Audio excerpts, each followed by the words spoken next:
लोकसभा में असामाजिक तत्वों के द्वारा किए गए हमले के बाद बड़ी कार्रवाई की गई थी। उसके साथ ही जिस तरह से एक टीएमसी के सांसद के द्वारा उपराष्ट्रपति को लेकर के मिमिक्री की गई थी, उसके खिलाफ बड़ी कार्रवाई करते हुए 142 सांसदों को निलंबित कर दिया गया है, जिसके खिलाफ आज पटना की सड़कों पर महागठबंधन के तमाम दलों के लोग उतरे हैं और उनकी क्या कुछ मांगे हैं, इस पर बात करते हैं। जो लोकतांत्रिक व्यवस्थाओं को जो ध्वस्त किया जा रहा है भारत में, जो हमारे सांसद देश की आवाज़ उठा रहे हैं, जो संसद में इतनी बड़ी चूक हुई उसकी आवाज़ उठा रहे हैं, स्पष्टीकरण जो माननीय गृह मंत्री जी से मांगा गया उसके खिलाफ में सांसदों को निलंबित किया गया, उसके खिलाफ हम लोग यहाँ पे हैं। जो लोकतंत्र की हत्या रोज की जा रही है भारतीय जनता पार्टी के द्वारा, उसके खिलाफ हम यहाँ हैं। और जो जनता की आवाज़ को दबाया जा रहा है, क्योंकि जनता की आवाज़ को पहुँचाने के लिए लोग संसद तक पहुँचते हैं और उस आवाज़ को दबाने का काम किया जा रहा है इस सरकार में। उस सरकार के विरोध में हम हैं और जब तक हम इसे हटाने का काम करेंगे तब तक हम अपना आवाज़ को बुलंद रखेंगे। आज आप लोग क्या कर रहे हैं पटना की सड़कों पर?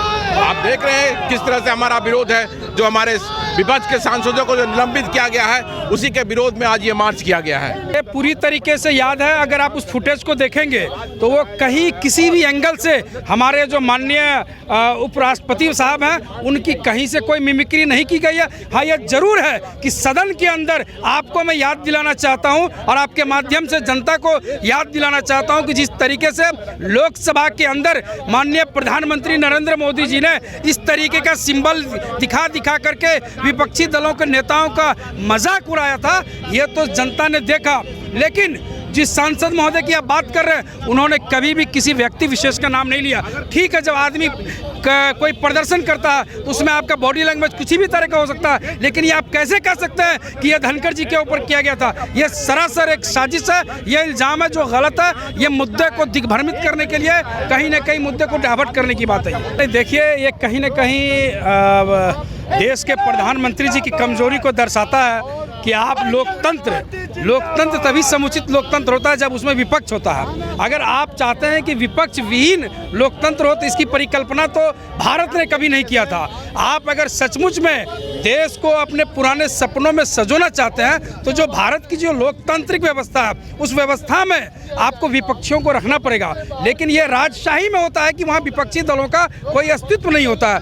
यही वजह है कि इस नए लोकतंत्र के संस्थान को जिन्होंने बनाया पार्लियामेंट को, उसमें वो चाहते हैं कि नरेंद्र मोदी जी एकमात्र व्यक्ति रहे और उनके तमाम भक्तगण जो है वहाँ मौजूद रहे। लेकिन कैसे आपको लगता है? मैं चौथे पिलर से पूछना चाहता हूँ कि ये कभी भी संभव हो सकता है कि एक लोकतंत्र, अच्छे लोकतंत्र की जो है परिकल्पना बगैर विपक्ष का कैसे कर सकता है? मिमिक्री इसको नहीं कहा जा सकता है। और किसी आदमी को यहाँ किसी भी सांसद को ये माननीय उपराष्ट्रपति के मिमिक्री करने की बात है, ये बिल्कुल गलत है। जब आपस में लोग एक जगह बैठते उठते हैं तो आंदोलन का समय लंबा होता है तो कुछ बातें करके हंसी मजाक करते हैं। इसको एक संप्रदाय से जोड़ के, जात से जोड़ करके जिस तरह से भाजपा के लोगों ने एक माहौल बनाने का काम किया है, मैं वैसे लोगों को ये कहना चाहता हूँ कि हमारे जाट समुदाय के महिला जो साक्षी थी उसको पुलिस ने खदेड़ को मारा तो उस समय जाट समुदाय को आघात नहीं लगा।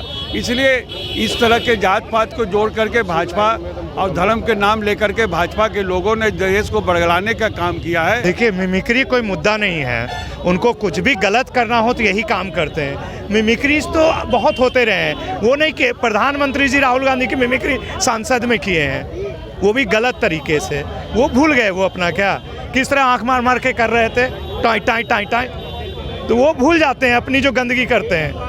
और ये कोई मिमिक्री बहुत बड़ी बात नहीं है। उनको गलत काम संसद में गलत बिल पास कराना है तो इनको निकालो, बस यही है। देखिए, हम तो लोकतंत्र के रक्षार्थ लड़ाई लड़ रहे हैं। राहुल गांधी के नेतृत्व में, खड़गे साहब के नेतृत्व में कांग्रेस भारत में लोकतंत्र रहेगा या नहीं रहेगा, उसकी मर्यादाएं रहेगी कि नहीं रहेंगी, इसलिए कांग्रेस आज सड़क पर है।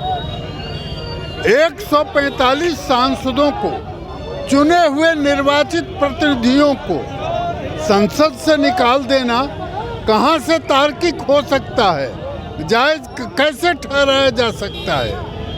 भारत में जो बीजेपी की सरकार है, मोदी की नेतृत्व में अलोकतांत्रिक काम कर रही है, संसद से अपोजिशन को निकाल देना अलोकतांत्रिक काम कर रहे हैं। इसीलिए आज पूरे देश में कांग्रेस और समस्त विपक्षी दल सड़क पर है और हम सड़क पर आकर के लोकतंत्र की रक्षा के लिए आवाज बुलंद करेंगे और मोदी सरकार के इस काले कारनामे को जनता तक ले जाएंगे। लोग विरोध कर रहे हैं निलंबन वापस लेने की, लेकिन क्या ये लगता है कि उपराष्ट्रपति का जो मजाक उड़ाया गया है वो कितना सही था? अरे ये तो मजाक क्या उड़ाएगा उसमें, ये तो अपने अपने समझ का फेर है बाबू। और ये समझने के लिए ज़रूरी है कि वो जो निलंबन है उस पर मैं बात कर रहा हूँ बार बार कि उसे वापस लेना चाहिए। आखिर ये कार्रवाई क्यों की गई?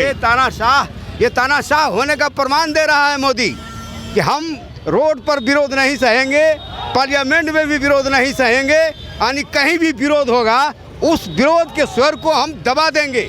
हाँ, किसी भी प्रकार से हम दबा देंगे, लेकिन ये विरोध का स्वर दबने वाला नहीं है, क्योंकि चुप रहना शब्द ही पाप है। गरजने का वक्त यही है और लोग आज सड़क पर पूरे देश में गरज रहे हैं, विरोध प्रदर्शन कर रहे हैं। क्या कुछ बात? एक हिटलर था ही जब बढ़ के नरेंद्र मोदी हिटलर हो गया है। 141 सांसद को निलंबित करके तानाशाही शो कर रहा है। नहीं चलेगा, नहीं चलेगा। भारतीय जनता पार्टी पूरे देश में तानाशाही थोप रही है, यहाँ के लोकतंत्र को नष्ट कर रही है और भारतीय जनता पार्टी ये चाहती है कि पूरा संसद विपक्ष मुक्त हो जाए और सड़क जो है वो विरोध मुक्त हो जाए। इसलिए सरकार के खिलाफ करने वाले सांसदों को संसद से बाहर कर दिया गया। यह हमारे देश में एक तानाशाही की शुरुआत है और नरेंद्र मोदी और भाजपा चाहती है कि इस देश में संविधान का राज नहीं चले, लोकतंत्र का राज नहीं चले, लेकिन जनता जो है उनको मुंह तोड़ जवाब देगी तानाशाही का। आज तक इस देश में जिन लोगों ने तानाशाही थोपने का प्रयास किया, जनतंत्र के हत्या करने के प्रयास के, संसद और सड़क को विपक्ष और विरोध मुक्त बनाने का प्रयास किया, जनता ने उनको इतिहास के रसातल में धकेल दिया। नरेंद्र मोदी को यह बात समझना चाहिए। तो जैसा कि आपने सुना है, महागठबंधन के जो तमाम दल के नेता व कार्यकर्ता हैं उनका सीधा आरोप है कि मिमिक्री कोई मुद्दा नहीं है। बीजेपी इसे जनता के बीच चुनाव को लेकर के भुनाना चाहती है, लेकिन ऐसे में जो भी विपक्षी पार्टियां हैं इसे कभी बर्दाश्त नहीं करेगी।